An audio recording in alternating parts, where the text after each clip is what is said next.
everyone. My name is Marnie Kramer, and I'm an assistant professor in the College of Nursing at the University of Manitoba. And I'm happy to welcome all of you to this Lunch and Learn presentation by CASN's Research and Scholarship Committee. In these sessions, nursing faculty from across the country present on scholarship projects and discuss methodologies, successes, or challenges they've encountered in their work. The presentations in this series focus on use of machine learning, artificial intelligences, and big data, implications for nursing research and education. I'd like to start today with a land acknowledgement. CASN's national office is located on the traditional territory of the Algonquin people, and we would like to acknowledge and pay respect to the Algonquin people who are the traditional guardians of this land. We acknowledge their long-standing relationship with this territory, which remains unceded. We pay respect to all Indigenous people in this region and in all regions across Canada. We acknowledge the traditional knowledge keepers, both young and old, and we honor their courageous leaders, past, present, and future. We'll be recording today's session and begin with a presentation from our speakers, and we'll conclude with 15 to 20 minutes of question and answer after the presentation. To submit a question, please use the chat function. Please note that CASN does not distribute the PowerPoint presentations. In this session, we will hear from Dr. Richard Booth from Western University, whose presentation is entitled The Evolving Intersections of Technology and Nursing, Preparing for an AI-Augmented Future. I'm excited for this presentation, and we welcome you, Dr. Booth. That's great. Well, thank you so much, Marnie and Dawn, for the invitation to present today. So I've been really looking forward to this presentation. It's been a long time coming, and Dawn was very, very diligent on reminding me through the winter to send in the materials for today. So thank you, everyone who's come to join. I'm going to kind of start off with the presentation like I normally do, which is, usually where I start on things and to talk about my background on how you've all come here. So this is the abstract that was distributed back in, I believe, March, speaking about what we plan to talk about today. And while I will attend to a number of the elements there, I want to draw attention to some of the more important key elements of the presentation for the next 45 minutes. Really, as it comes down to, we're going to be talking a lot about AI and the increasing digitalization that is doing a lot of things in society, both from a generative technology perspective and also from an automation perspective. There's lots of benefits, drawbacks, and unintended consequences we're going to drive through. And really, at the end of the day, if I can drive home the message that the intersection or the relationship between you and a lot of this emergent technology, which is no longer even quite emergent, it's already here, is going to do some interesting things to us into the future. And it already has. Whether you're aware of it or not, hopefully after this presentation, you all will be. So let's get going into the future. The future is a really hard thing to really put your hands on because it's so existential, very distal, and it seems to be every other day or so, something else comes along that is hyped up as the next thing. Back during the midst of the pandemic, the BMJ contacted me and asked if I could write a paper exploring the profession of nursing and how it should move forward into the future of this digital reality. And keeping in mind, this was late 2020 and 2021, when essentially we were all facing what was very seemingly like the end of the world in some respects. We were all stuck at home, heights of the first and second wave of the pandemic. It was a really dark time.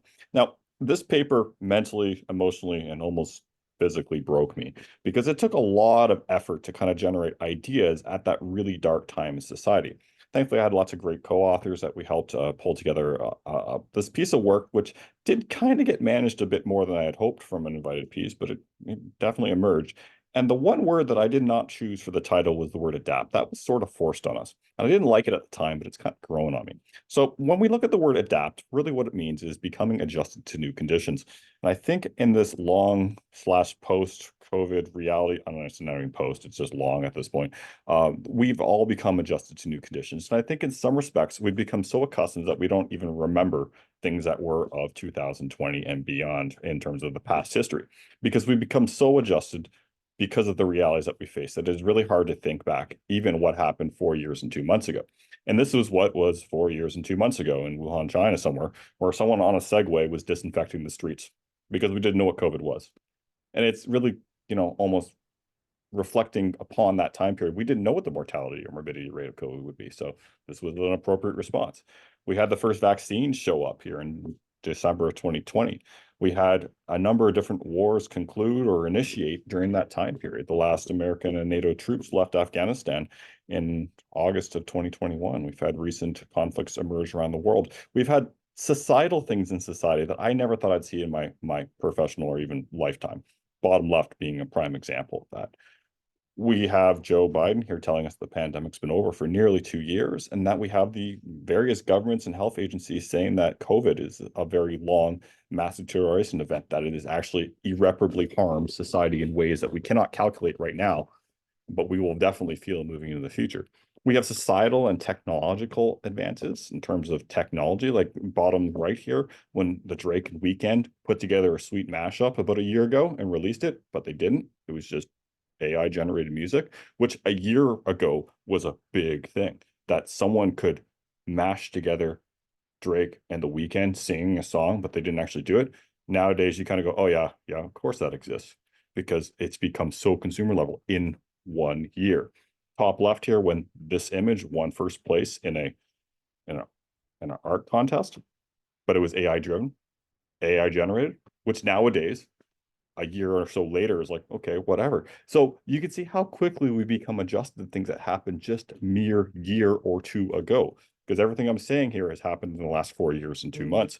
We have guns on drones, because we all kind of saw that coming. We have, Chat GPT, which didn't exist a year and a half ago in a public sense, but now can, pretty much win interviews, write papers. How many likely student papers have I read that have been amplified or potentially even created from generative AI in the last year? We're now at a place where what is creative has become really decentered from what is human. And we have AI. Remember that time period, early 2023, when the tech sector had a massive layoff, which also very coincidentally kind of aligned with generative AI, like ChatGPT scaling. I know correlation isn't causation, but it's very interesting how they both kind of happen at the same time. So when companies start to feel and find places where they can automate people out of roles because the AI has become good enough to potentially do sorts of things like that, we start to kind of have an inflection point that makes you really reflect on life. All along the way, even in nursing, we've had lots of other things that have been occurring. You can see here that they tried to bury this report here on the bottom left that Ontario will need tens of thousands of new nurses and PSWs by 2032. And the fact that they had to, Freedom of Information Act this document free, which they actually got denied and someone else was able to get a hold of it, really speaks volumes that there's some things happening even within the nursing profession that are probably unsettling, that we haven't really kind of conceptualized what's coming down the pipe.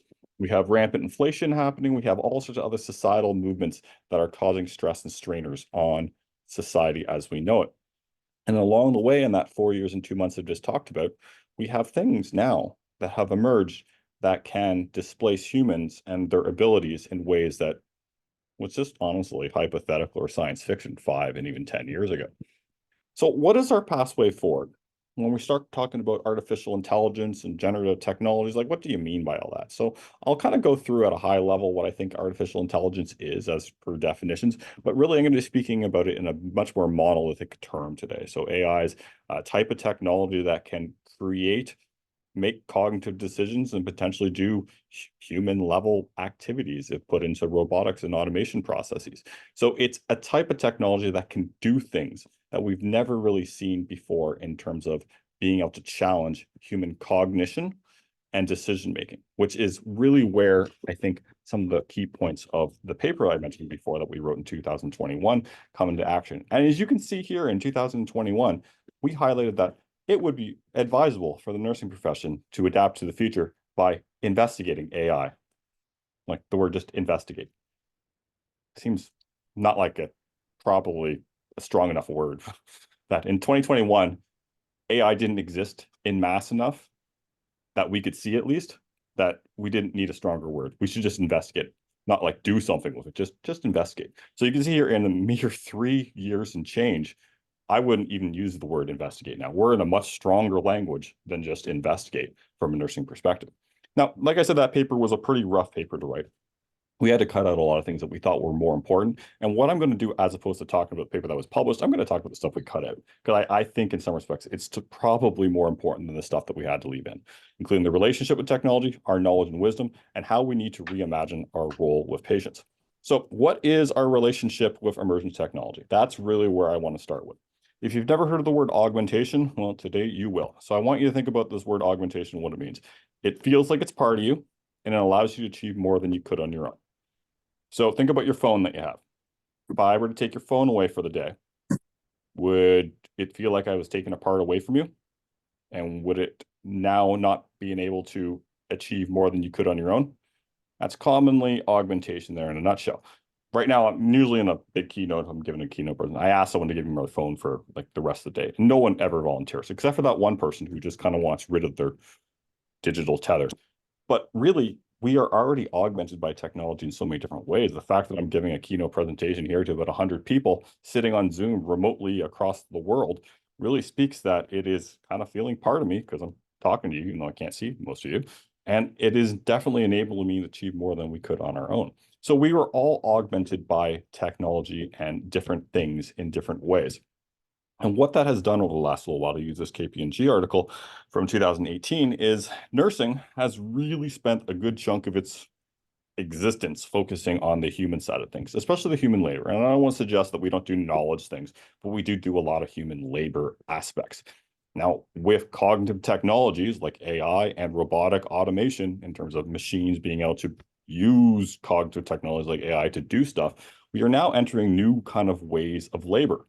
And as you can see, as we all probably saw during the pandemic, everything became digital. Everything became a digital labor of sorts. Things that we thought were very resistant to become digitalized became digitalized due to necessity.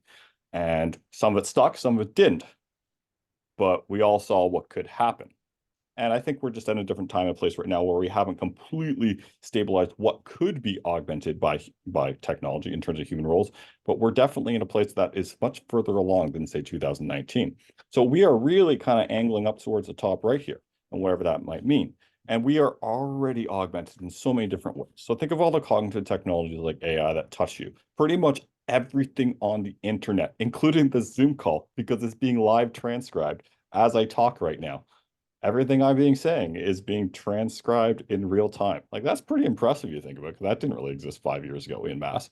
The entirety of social media, all your purchases you've ever done on Amazon, all cognitive technology, deciding, personalizing, predicting things that you want to see. So everything on the internet essentially is one big AI-driven bot at this point. And then you think about process automation. When's the last time you went to McDonald's? Did you talk to the person behind the counter, or did you push the buttons on the screen and then wait for your number to be called? Hmm. Yeah, so all that kind of stuff has come down to consumer level, and it's everywhere now. We even have self-driving cabs and self-driving cars in certain cities.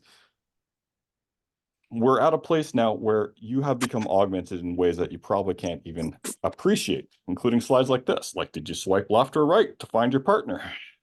Because you don't know what I'm talking about, don't download Tinder. Just don't do it. But still, we're at a place now where dating apps and meeting people has been augmented by algorithms in terms of your geographic location, your personal preferences, and the likelihood that you could, hook up with them.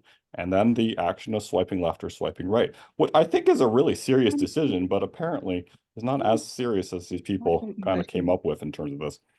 If I could just ask anyone on the call to actually put on your mute too, because I hear a few things in the background, that would be fantastic.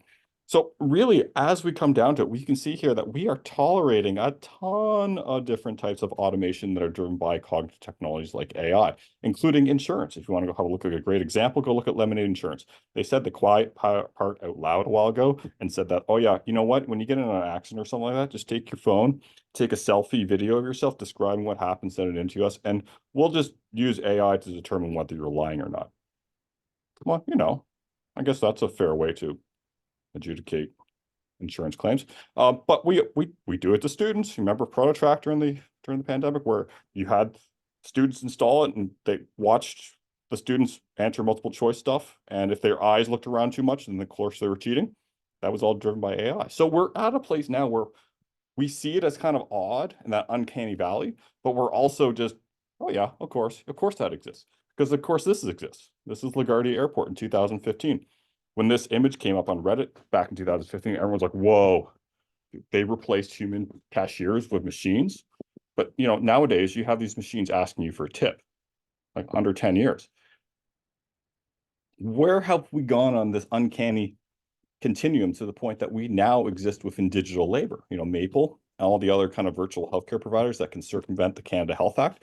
They exist because they're digital, and the Canada Health Act only touches bricks and mortars things. They can charge on a credit card 50, $100 per session, whatever it might be. We have robots driving around hospitals. This is Moxie bottom right. I was in Texas last month talking to the State Board of Nursing and the Texas Nurses Association and all the deans across every university in Texas. And they have Moxies driving around a lot of their big hospitals. And the one CNO of the hospital, who's actually funny enough from Woodstock, Ontario, not that far away from here, said that, oh yeah, Moxie's going to be mostly autonomous very soon. Just like off the cuff. Oh yeah. Yeah, Moxie's just going to be doing Moxie's own thing, stocking shelves, redoing things with less human prompting and connection than we've had in the past. This is bottom right. Live 400 or 500 meters from a Walmart. I see a drone driving around cleaning the floors. No one's pushing that drone anymore. It just self-drives and cleans the floors. So we have the ability here now with cognitive technologies and robotic process automation to really do a lot of things that we couldn't have done before. And it really starts to make you wonder what our knowledge and task complexity needs to be before some machine can't do it. And I would suggest if you're on the bottom left hand of this little taxonomy, which I threw together with some co-authors for a textbook chapter to really just kind of poke at the nursing profession, and no one sent me any angry feedback. I was kind of expecting it, to be honest. No one did. But if you're on the bottom left hand of this column in terms of it being a low knowledge and a low task complexity, the likelihood it's already been outsourced and automated by some company who wants to make a lot of money is probably already there. So it really kind of begs the question from an existential perspective. What should nurses be doing into the future if things like telling people where to go and disinfecting equipment and maybe, making beds and stocking shelves, which nurses all do, maybe isn't worth our price point anymore. So really what it comes down to is AI is not going to displace everyone at one time. It's going to displace cohorts of the population in different times. So that's good, I guess. Not everyone in mass, just at different time points, because we can already see it start to happen. There's already been Uber-like apps for nurses where you can push a button and a nurse shows up to your house. Now, the startup kind of failed. I think the person embezzled all the money or something like that. But you know that there's others coming because these models exist. Think of how standard of practice it is now for you to push a button on your phone and food to show up, or a car to show up, and for you to get into it. The Uber models of decentering, a company and making everyone their individual employee, for right or for wrong, from an equity perspective or not, those things exist. So where's the nursing profession, those kind of models of economy? Should we be there? Should we push against them? Or will we be displaced like traditional cab drivers? So the new automation that's coming is going to be very different. I think you're already starting to feel the kind of tenets of it trickling into your everyday life because you can kind of see it everywhere. And you can see that it's probably going to cause various types of inequity exacerbation in places where sometimes we thought we were pretty resistant. Like nursing, kind of knowledge profession, clearly a machine can't do that. Well, I got some news kind of coming down for you. The generative technologies and the AI things that have been coming out the last 2 years have been, from my perspective, just incredibly terrifying.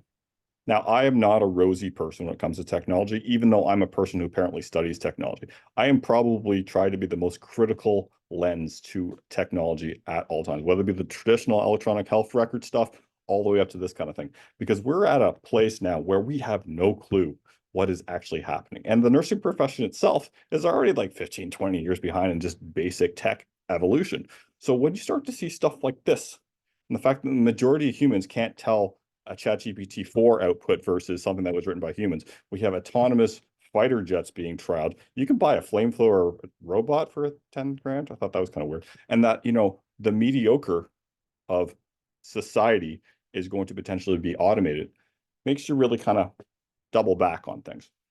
And if anything, to use the United States as anything, anytime I see the United States military thinking about something or talk about something, I usually pay attention to it, especially if it's in the technology space. For right or for wrong, they're usually pretty on tune with societal trends.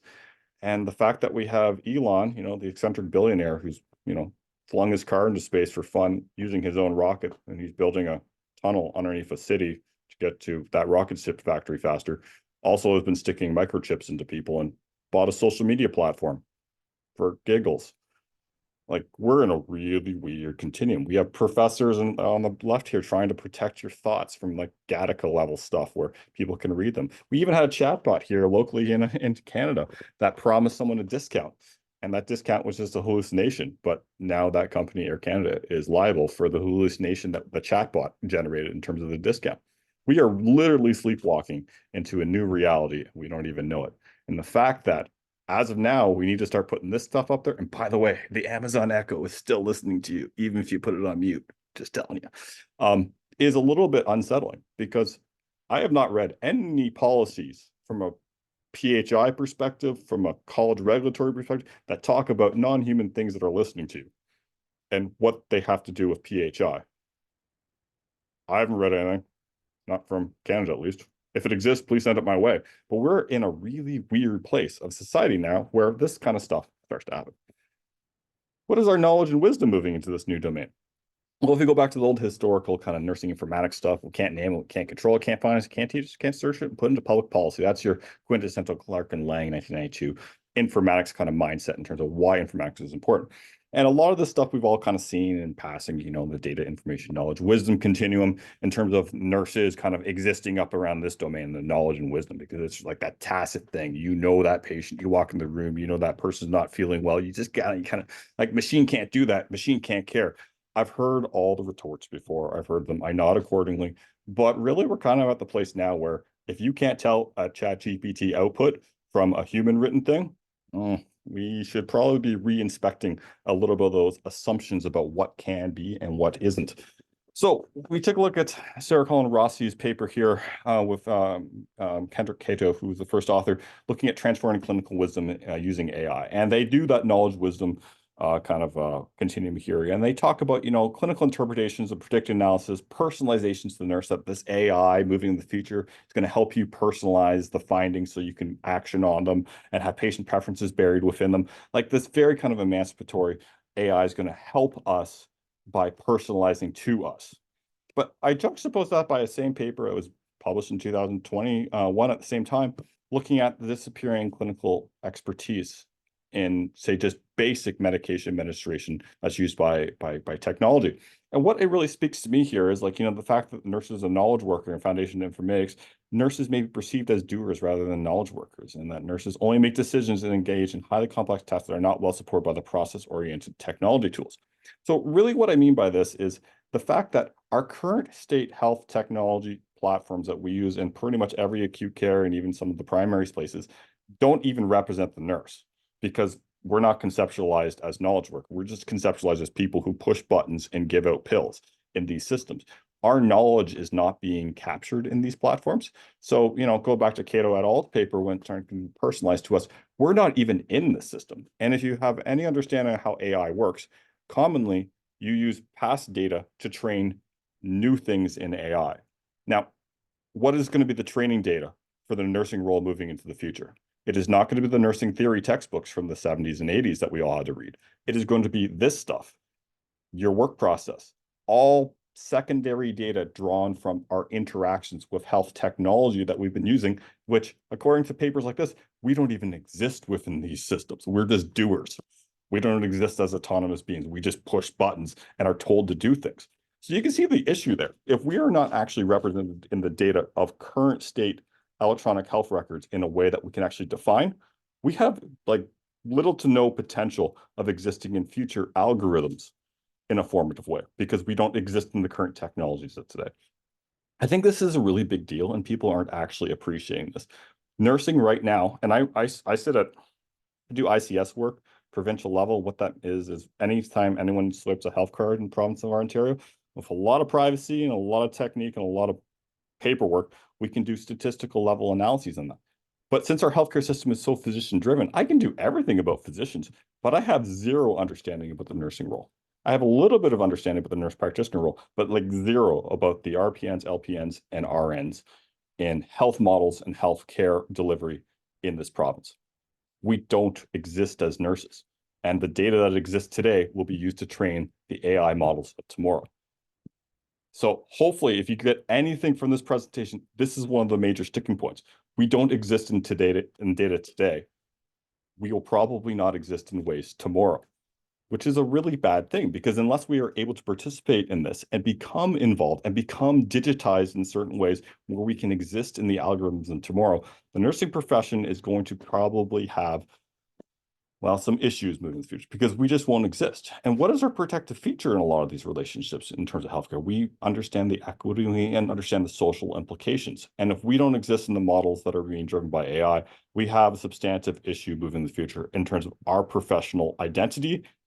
I don't want to say existence, but you can kind of see where I'm leaning on that because we don't currently exist in the technology. So really, what does this mean for all of us kind of moving in the future? Well, currently right now, it's really hard to fix how we don't exist in technology without becoming more involved. And how should we do that? Well, this is where I would suggest we start. This is the one or two things I think is actually material enough that people can stumble away from this presentation about it and actually do. Anytime you see anyone where you work say, oh, we got a new system, it has AI and it's going to help you, I want you to ask them two questions. How does it work and who's responsible the way it works? It's a new dimension that they published here. I've forgotten the author of this in terms of explicability, in terms of understanding the traditional bioethical approaches of all kind of action. But because AI engenders a whole pile of new things, if we are collectively able as a profession to ask the key stakeholders at our organizations and leaders and implementers, how does this thing work and who is responsible for the way it works, we can actually insert ourselves, hopefully, into its development, implementation, testing, and rollout. Because right now, I bet if you ask these two questions to everyone implementing this technology, you'll get fuzzy responses for both. How does it work? Who's responsible for the way it works? Yeah. Uh, that's my challenge to everyone. These two questions. And I think once we start asking the conversation, we can ensure nursing has a voice, at least in understanding how these systems work, because commonly these systems are made to be very difficult to understand how they work. And we don't really have a whole lot of governance right now in terms of leadership to understand who's even responsible for the way it works. So I think those are two kind of key questions I think are very important that we start asking of all AI systems, whether they are patient facing or even student facing from our educators who are potentially in the audience. Uh, Maybe from Morley et al. In 2020, start talking about some of the issues that we have with AI. And I think I'm going to focus on these two because these are the most, but have a look at this work if you want to in terms of some of the larger implications we're going to have coming out of things that are going to be helped, created, decided upon, nudged through AI technologies. And the normative concerns are the ones I think we're, like I said, the most familiar with, that we can generate unfair outcomes on various groups and actions, and then also reconceptualize reality. So to kind of use the nursing reference there again, if we're training new AI bots to the nursing role and things that can help amplify and personalize to us, but yet we don't exist in the current state traditional interpretations of health technology, are we going to reconceptualize reality where we don't exist in a formative way? So a normative concern for nursing in terms of the relationship we have with scaling of AI moving in the next 5-10 years is we might be reconceptualized as not important because we don't exist in the current state data, because the current state technology that we have just sees us as doers, not as knowledge workers. So it's a really kind of sizably existential concern that I think from a nursing perspective, educator perspective, health system leadership perspective, every perspective, if you're a nurse right now, this is one of the things I suggest you start thinking about. Start asking the questions, how does it work and who's responsible for it? And that's going to be our entry point to really attacking this problem here, where we're going to have fluidity and the automation of various types of inequity, both for ourselves, but likely even worse off the patients. Our patients are going to see inequitable things moving in the future because their data gets used in new and different ways and either reconceptualized of reality in ways that are very disadvantageous to them or very advantageous to them. And you can see here, even from this paper from 2019, was the first paper to really look at how algorithms can amplify inequities. And if you're not familiar with this Obermann et al. Paper, what they found was this case management tool in the United States, which was to assist with facilitating who should receive case management, just turned out to be inherently racist because it used the proxy of overall health costs as health status. And you can see that, you know, if you're in the States, because it's all for profit down there for the most part, if you don't have money, you're not going to have health in the algorithm. So it was a pretty simplistic error that they made in their algorithm to build. But you can see how a lot of these things, if not caught, perpetuate themselves and become much bigger moving into the future. And like that was a classical, simple example of a black box decision having amplification. We're now in a world where it's gotten much more messy in these last 4 or 5 years. Now, I want to draw attention to this one little paper that came out from the House of Commons, written by the RCMP, and it's down here. And you can't see it because this article, this report, this white paper written by the RCMP was actually a Freedom of Information Act was required to get it out. The news was talking about this a couple months ago, and 85-ish% of this entire document to the House of Commons, written by the RCMP, telling about what future trends were coming, was redacted. Like, it's a white paper saying what the future is coming for Canada, and they redacted 85%. The whole thing's just one big blank out. It's actually, you can go take a look at it. You can still find it on the internet. It's actually pretty enlightening to read. Now, one section that they didn't redact, funny enough, was about big data. And so I'll blow it up here. Through such mechanisms of social media, the internet and things and biometric identifiers, big data will be increasingly available at a scale that is difficult to quantify. Access to this data will allow private entities to develop the means to exercise undue influence over individuals and populations at an unprecedented level. Keep on, the RCMP wrote this for the House of Commons, and it had to be extracted from the government records through a Freedom of Information Act, and the document was 85% redacted on various other topics. Now, not to be like too tinfoil or anything like that, but that's a pretty bold statement. And you can already see how, if talking about equity and inequities and the amplification of bias through algorithms using training data of data today through electronic systems, that we're already in this world. Undue influence at populations at unprecedented levels. We've seen elections. We've seen what the effects of social media can do. We are already living in this reality. And I think we're not really cognizant of the fact that we're living in this reality, because this reality is our current state. And as of yesterday, literally yesterday, this dropped. Another Government of Canada, and this one was not redacted. This is a public document. You can go pull it up should you want to. Just write them disruptions on the horizon. That's a really warm and fuzzy way to start off a Thursday afternoon there in Eastern Standard Time. They talk about the 10 different things that they see, the Canadian government see as being disruptions on the horizon in terms of the next couple of years. And I thought it was sort of interesting that 3 out of the 10 are essentially AI. People cannot tell what is true and what is not. Like, how many deep fakes have you seen on the internet of videos and of pictures? And all the people's fingers are all kind of messed up and stuff like that. But they're becoming much better by the day. And the word deepfake like didn't exist 5-10 years ago at best. Cyber attacks disrupting critical infrastructure. Artificial intelligence runs wild. I really want to meet the authors of this document, because if I ever had like a student send me a paper saying artificial intelligence runs wild, I'd be like, that's really colloquial, kind of spoken language. But that is the terminology the government of Canada has decided to use on this report, which I think is just kind of telling. They're like, we're not even going to mince words. AI is going to go crazy and just run wild in about 6 years. I would suggest that's pretty far out. I think it's probably closer to 3 or 4. I think we're actually already in it. We just haven't. And you can look at billionaires run the world. That's probably AI there in many respects also. Healthcare system collapse. So it's a really great read. It makes you fun at parties if you whip out this PDF. So, feel free to think about that over the long weekend upcoming into July. You can tell your friends and families about this presentation and that PDF that the Canadian government has put out. Now, thankfully, a lot of the nursing organizations have started to think about this. Remember that investigate AI? Yep, they've started to investigate. So it's good. It's good. We're a little bit behind. ANA's got some stuff coming out. World Health Organization has things out. And interestingly enough, the only place I can find, and just serendipitously happened that I was in Texas, is the State Board of Texas Nursing. They have actually some really good AI documents out there. I have not seen anything from Canada outside of a little bit of stuff in Quebec in terms of just nursing in general, talking about their policy or position statements or practice statements around artificial intelligence. And you can see here from this one that was actually just recently approved in 2024 January, they start talking about technology should be representative of the population it's intended for. And a similar note, developers and researchers should make efforts to ensure that these tools benefit all population in healthcare. Like, from an equity perspective, I'm like, oh, that's great.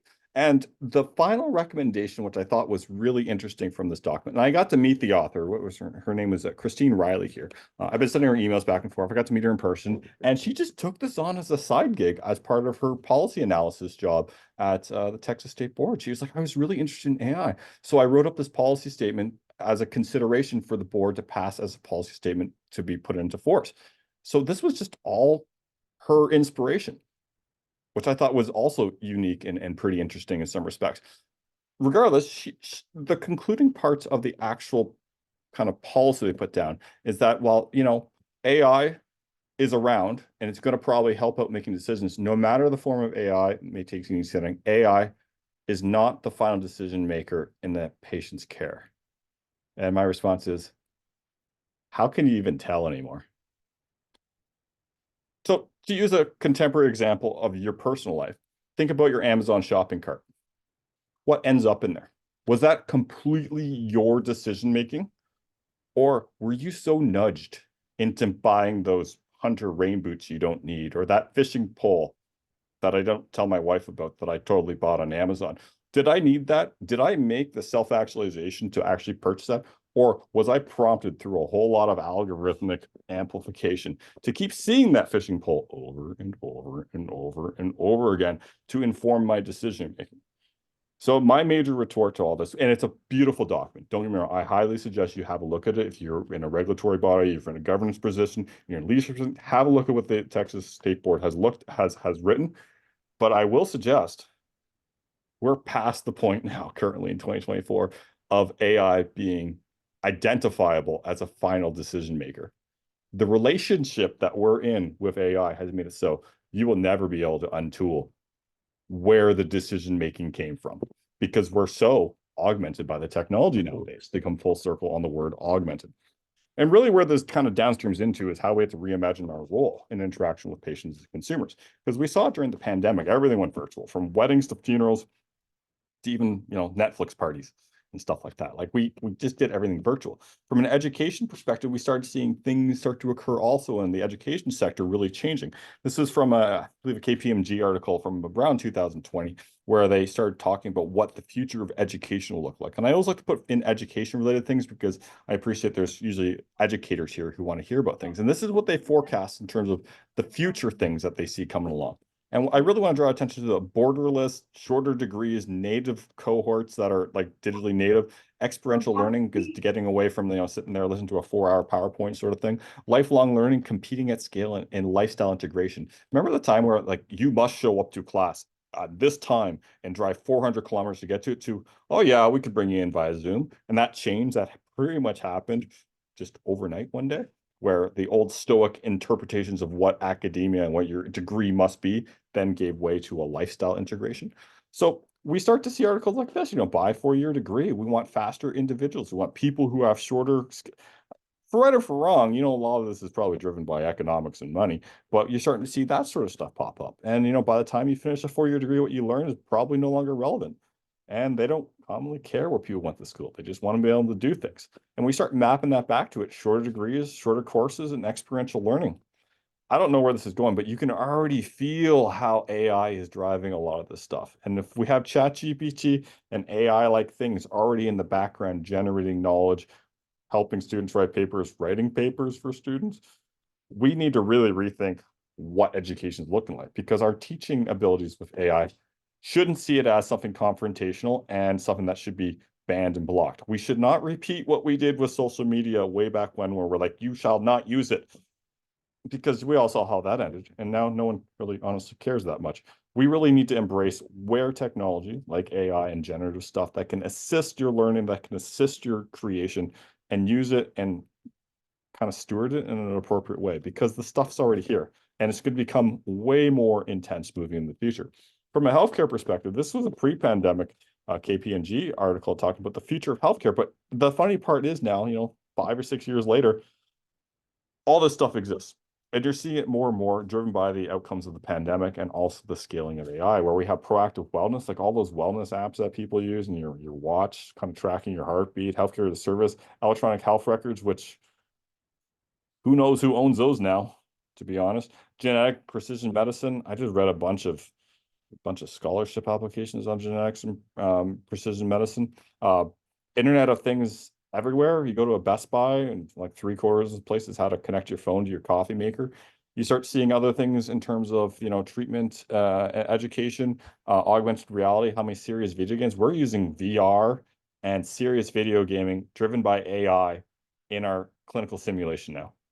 And it's like you can talk to this digital avatar like you would be talking to someone else, and it talks back to you. It's using generative AI. It's really quite amazing. So, you know, the patient, which is not a patient because it's a digital avatar video game, but has a personality, has a lifespan, has a history, you can ask them about it and they'll respond in real time.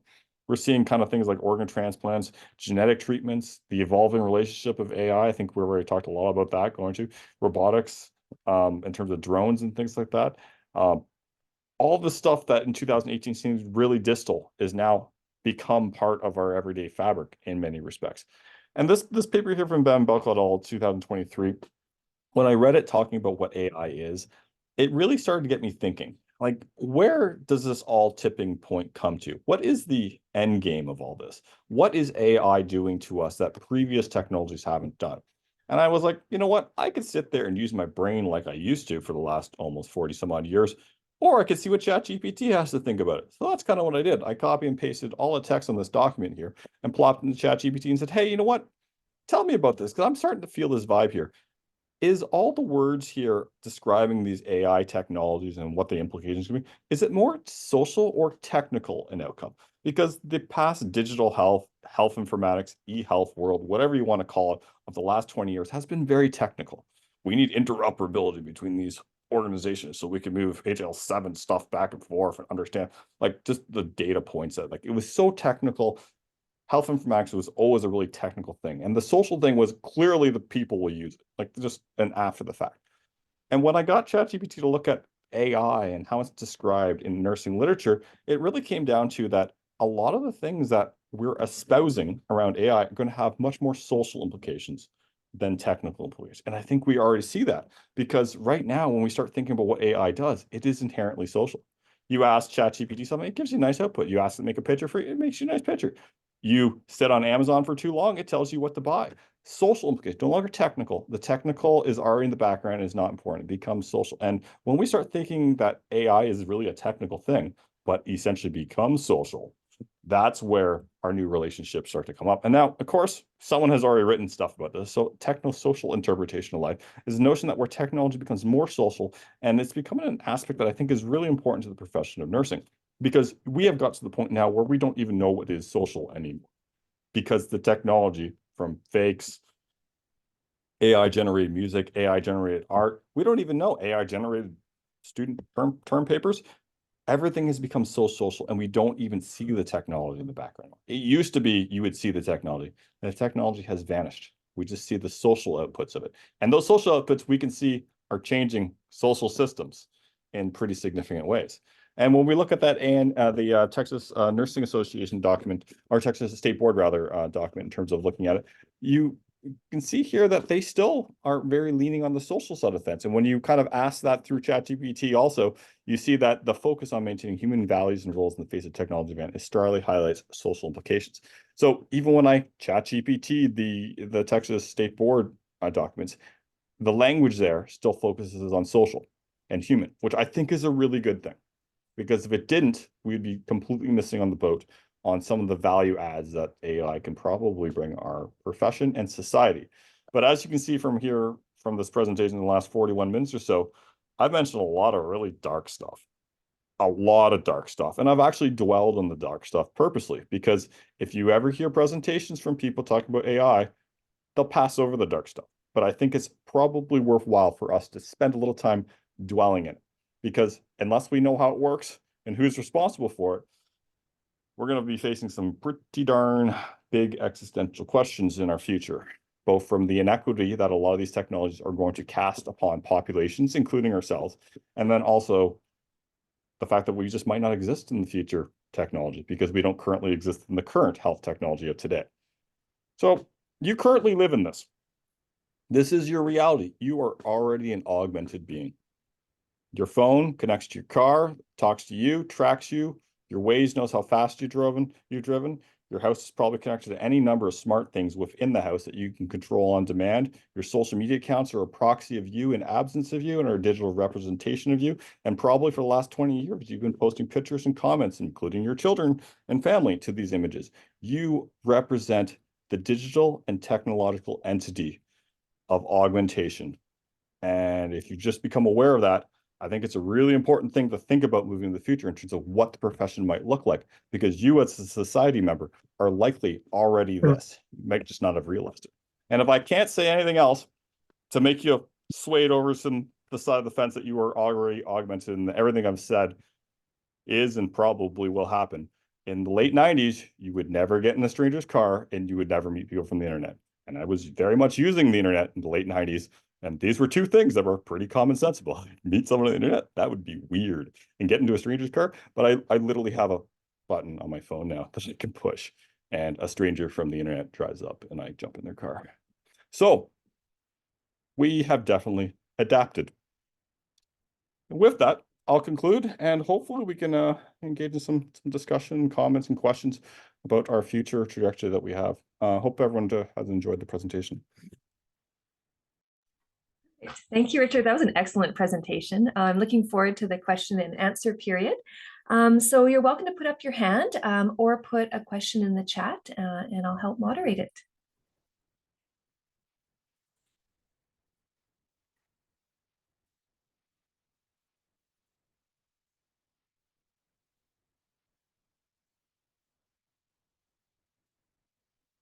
Catherine, go ahead.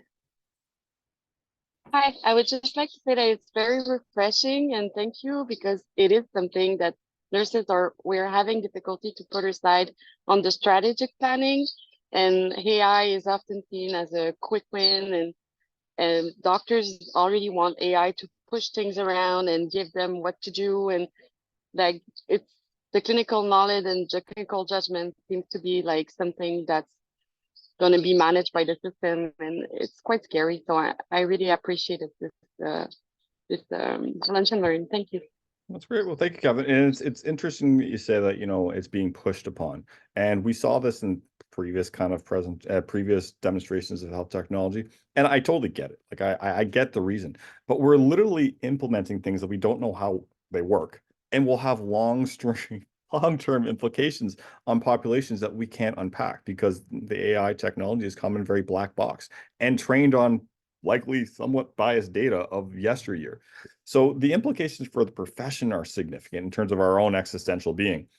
But if we want to like decenter ourselves and not be selfish about ourselves for a while, the fact that patients and entire cohorts of the population are going to be disadvantaged by the amplification of certain technologies that predict things about them, for them, and commonly without them, that's where we need to really ask those questions. How does it work and who's responsible for it? Because I've talked to a number of V and C level nurses in the last 6 or 7 months, and some of the stuff they tell me, and they're usually pretty cognizant. They're like, oh, I can't slow it down.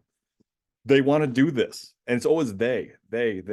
We need to like think about this and this other equity and this other aspect. So I think nurses in a really great position, and we have a lot of senior leaders right now pushing back in different ways. But there's a pushback, but there's also a relationship. We need to work with this, because if we don't, we just won't exist into the future. So I hope that helps there, Catherine.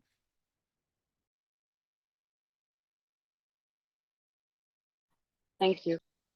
Yeah, we'll take one more question, then I'll go to the chat. Chanel, you're welcome to ask your question. Okay, thanks so much. And thank you for this great presentation. I find it very interesting, particularly since I would have just completed AI course for educators. And my point was going to be the fact that although it is new and there are implications for the current uses that we have no idea what they will be because it is so new, as nurses, and particularly in nursing education, it is something that we need to embrace. And we need to see how best we can understand it, because too often we are left behind and often catching up. And I think that is what was my impetus. I'd started to hear so much about it, but I had no idea what it is. And I didn't want to be caught in the position.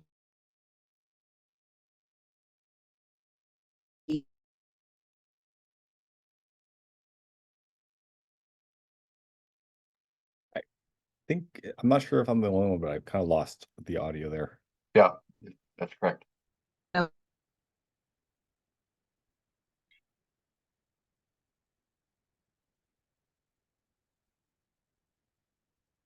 not sure if she's dropped off. We'll have to move on, Marty. I think Shamel's.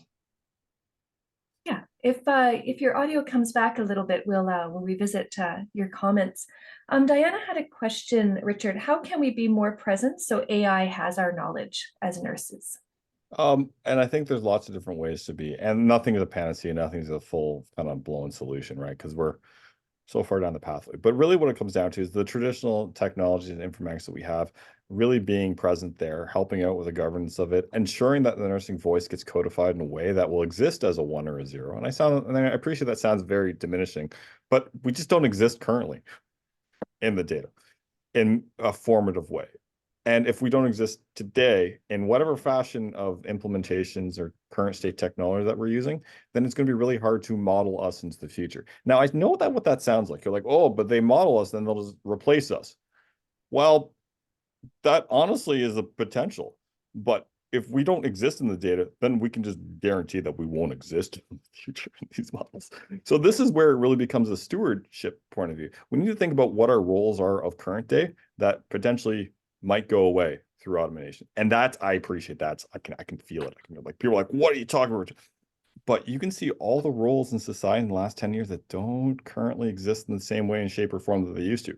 I think it really engenders us to have some self-reflection on what nursing is to be into the future and lean hard towards that as fast as quick as possible. Because if we are proper knowledge workers, what is our role in a health system of the future that the Canadian government has already predicted is going to have whole-scale collapse in 7 years? I don't know. If I knew, guys, if I knew, I would have bought stock in it 20 years ago, and I probably wouldn't be talking to everyone right now. So I can only give you a barometer of what I see potentially coming, but I honestly have no clue, and I wish I did. So becoming involved, becoming aware, understanding the positives and the negatives, I think is really where it comes to, Karen.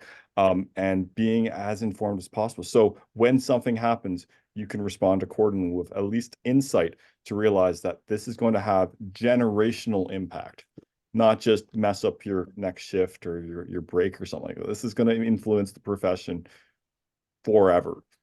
We're at that singularity point now where once this stuff gets unleashed in mass and it is happening, we're well past the point of electronic health records. I'll combine two questions here. The first is wondering if Western University has a policy related to the use of AI detection tools. And then I'll follow that up with how close are we in terms of competency development for AI in nursing?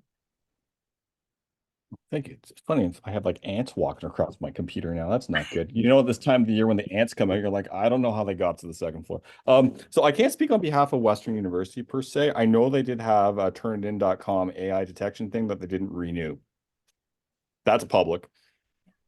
Probably telling if they didn't renew the license to the AI detection software. I don't know where the rest of the policy is because I haven't thought.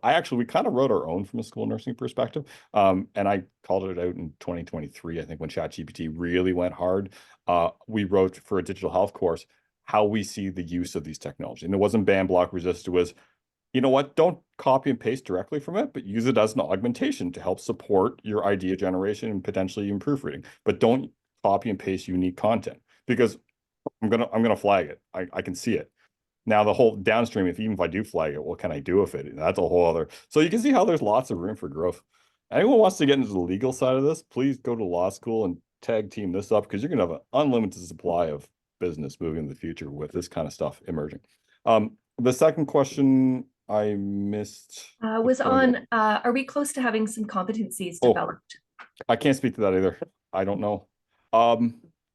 CNA is doing a new revise on nursing informatics and informatics in terms of the definition, but I don't know, and I can't speak on behalf of CASN in terms of the competencies. I know the the health informatics or nursing informatics or the informatics competency is probably becoming a little bit dated at this point. So that might be something to look forward to the future. There's likely other people in other countries that are doing things like that too.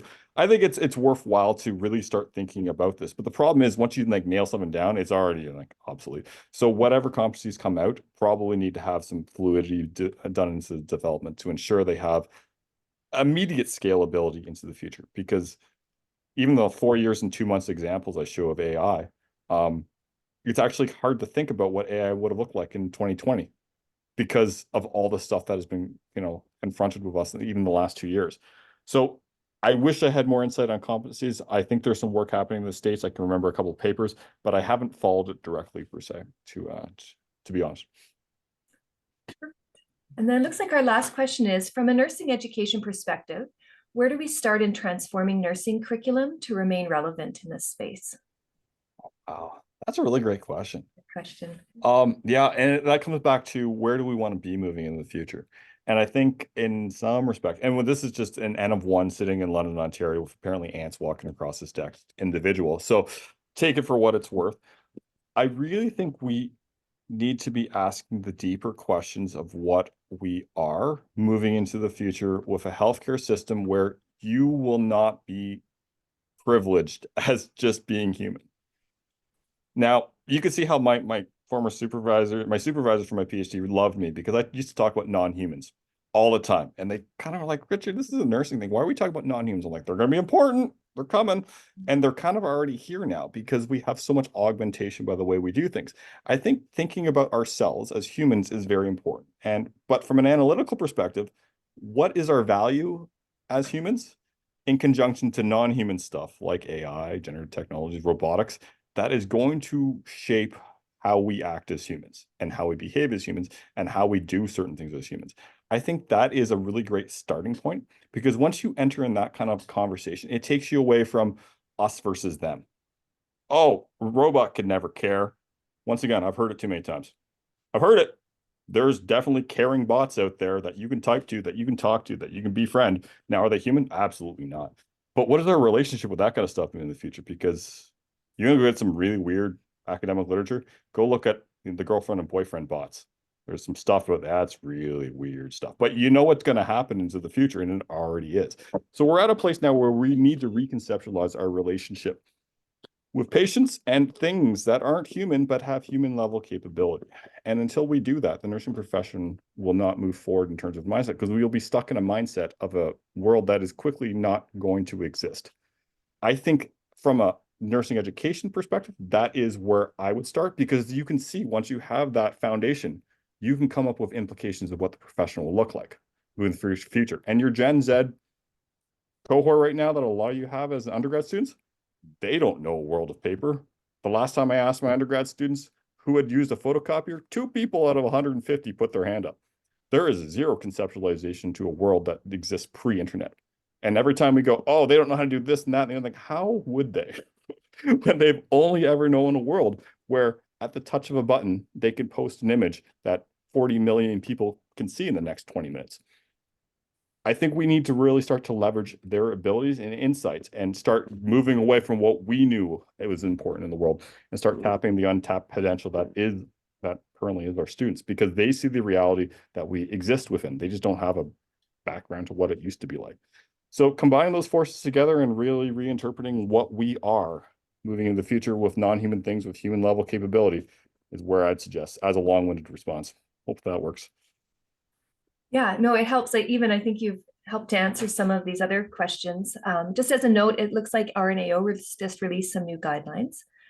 I see The digital health guy that came out in March was really great, and the late Vanessa Brelsky was the lead on that, and it was a really important evolution, I think, because there was a lot of digital health work done in the health spectrum, but this has really pushed it forward. So I'm not sure if there are explicit nursing education competencies.